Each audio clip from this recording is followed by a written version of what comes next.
제이리의 마음 상담. 안녕하세요. 시카고 기독교 방송국 청취자 여러분 반갑습니다. 저는 제이리의 마음 상담소를 진행하고 있는 이재명입니다. 지난주에는 도박 중독의 징후와 증상이라는 주제로 이야기를 나눴는데요. 도박은 섭취한 후 증세가 나타나는 술이나 마약같이 눈에 보이는 물질은 아니지만 도박 중독에 따른 신체적, 심리적 증상들은 마약 중독과 비슷한 경향을 보이게 됩니다. 도박과 관련된 충동을 유발할 수 있는 것들은 일상생활에서도 너무나 쉽게 접할 수 있기에 일단 중독 증상이 있는 개인은 정상 생활로 회복되기가 무척 힘들게 됩니다.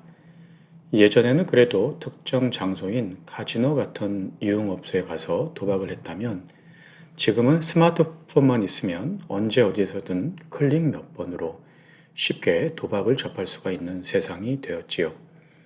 특히 젊은 세대들의 전자기기를 이용한 스포츠 베팅은 점점 더 심각한 문제가 되고 있습니다. 흥미로 한두 번 하던 도박이 점점 심해지면서 거의 하루 종일 오늘은 베팅을 어떻게 할까, 돈은 어디서 어떻게 구할까 집착하게 되면서 주변 사람들에게 여러 가지 핑계와 거짓말을 하기 시작하고 직장이나 가정에 소홀하게 되고 사회적인 활동도 현저히 줄어들기 시작합니다. 도박을 안 하는 동안은 금단 현상을 보이면서 불안하고 초조하고 쉽게 짜증을 내는 성격으로 변화하기 시작합니다. 그리고 현저한 재정적 문제가 오기 시작합니다. 감정의 변화와 죄의식이 심한 경우에는 자살 충동 증세를 보이기도 합니다. 이런 증세들이 점점 악화되기 전에 전문가와 상담을 통해 그 굴레에서 벗어날 수 있는 치유를 받는 것이 너무나 중요합니다. 본인 자신이나 주위에 이러한 문제를 가지고 고민하고 계시다면 지체하지 말고 전문가를 찾아가 상담받을 것을 적극 권해드립니다. 이번 주에는 중독에 영향을 미치는 요인들이라는 주제로 얘기를 나누어 보고자 합니다. 중독에 영향을 미치는 요인들에 대한 이해 증진은 중독을 예방하고 이미 중독이 되었다면 그 요인들의 영향을 최소화하는 데 중요한 역할을 합니다. 중독에 영향을 미치는 요인으로 먼저 유전적인 요인이 있습니다.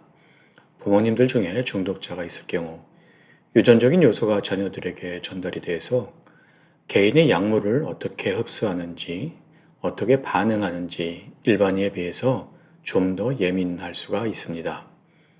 또한 심리적인 요소들이 마약이나 술, 도박 등에 대한 의존성을 개발시킬 수가 있습니다. 심한 스트레스를 받거나 마음이 우울하거나 불안할 때 이를 해결하는 손쉬운 방법으로 마약, 술, 도박을 선택하고 반복해서 사용하다 보면 점점 더 의존을 하게 되면서 몸과 정신에 부정적인 증세가 나타나기 시작합니다. 그때부터는 술이나 마약, 도박 등 중독 증세를 가져온 물질과 행위들을 끊어보려고 해도 끊기 힘들어지는 중독 증세로 발전을 합니다. 정신질환 중에서 특히 조울증 환자의 경우에는 자신의 조증 증세를 더욱 극대화시키기 위해서 술이나 마약 또는 기타 스티뮬런트에 의존을 하는 경향이 있습니다. 조증 증세가 있을 때 마약이나 술을 섭취하게 되면 그 조증 증세가 더욱 심해지고 길어지는 경향이 있으며 심하면 어떤 사고들에 연루되기도 합니다. 청소년들의 경우에는 부적절한 가정 환경이나 주변 나쁜 친구들로 인해 중독에 영향을 미칠 수 있습니다. 가족들 중에 누군가 중독자인 경우 또는 술이나 마약, 도박에 관대한 경향이 있다면 그 청소년이 좀 더 쉽고 일찍 그것들에 접근을 하는 비율이 높습니다.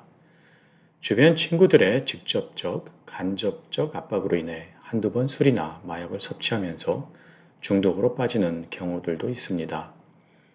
청소년들의 신체, 특히 뇌는 계속 발달을 하고 있는 단계에 있기 때문에 약물을 섭취하게 되면 뇌에 신경 생물학적 변화를 가져올 수 있고 평생을 그 변화로 인해서 중독에서 빠져나오기 힘들게 되거나 심리적 또는 행동적 문제를 가질 수 있습니다. 청소년들의 보호자분들은 좀 더 어린 나이에 아이들에게 술이나 마약 등이 가져올 수 있는 문제에 대해서 편안한 분위기에서 솔직하게 아이들과 대화를 나눌 필요가 있습니다. 고린도전서 6장 12절에는 모든 것이 내게 가하나 다 유익한 것이 아니요 모든 것이 내게 가하나 내가 무엇에든지 얽매이지 아니하리라. 베드로전서 5장 10절에는 모든 은혜의 하나님 곧 그리스도 안에서 너희를 부르사 자기의 영원한 영광에 들어가게 하시니가 잠깐 고난을 당한 너희를 친히 온전하게 하시며 굳건하게 하시며 강하게 하시며 터를 견고하게 하시리라 라는 말씀이 있습니다.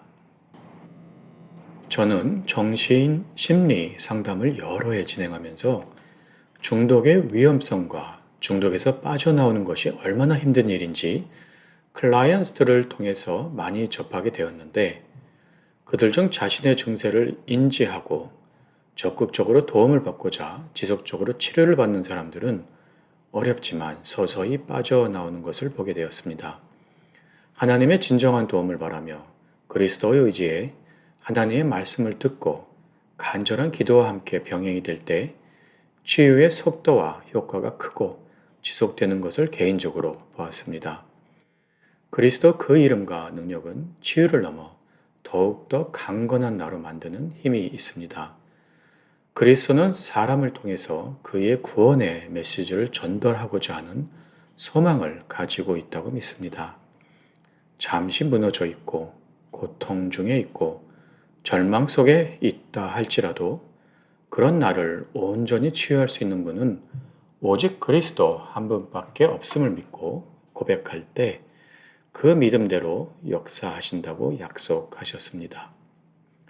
성전 이문에 앉아있던 안진뱅이를 베드로가 내게 있는 것을 네게 주노니 일어나 걸어라 라는 말씀 속에서 그를 일으켜 복음의 은혜를 온 예루살렘의 유대인에게 알렸던 것처럼 절대적으로 불가능해 보이는 나의 문제가 오히려 발판이 되어 그의 영광을 나의 현장과 지역에서 드러내는 은혜가 임하는 기적의 주간이 되기를 기도합니다.